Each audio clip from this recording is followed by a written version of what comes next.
So we've all heard those crazy stories of people who have died and then have claimed to have visited an afterlife. Upon hearing this at first, yeah, these stories do sound a little crazy, but did you know that these near-death experiences actually date as far back as the Ice Age? And in fact, these experiences and stories still occur to this very day. In one instance, a woman claimed to have died and gone to an eternal blackness. When she entered this eternal blackness, she became so afraid that she invoked the name of Christ for help. At this moment, a light descended and kind of illuminated the area that she was in. When she looked down, she saw that there were millions upon millions upon millions of souls all bunched up together, running into each other, crying out in pain.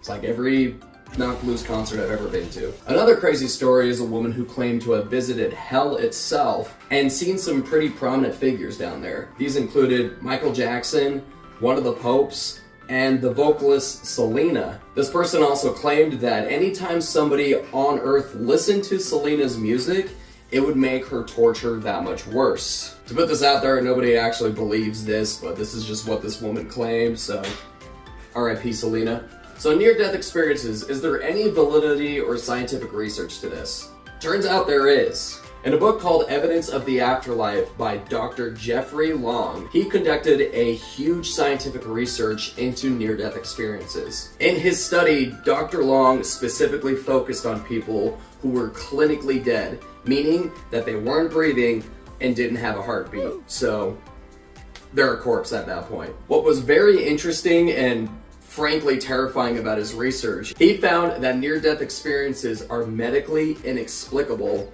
and, quote, most likely a real phenomenon. So whether you actually believe in an afterlife and whether it is a heaven or a hell or something else, it's kind of terrifying and interesting to think that these people, when they die, do experience some sort of crazy afterlife phenomenon, and science is saying, yeah, they probably did.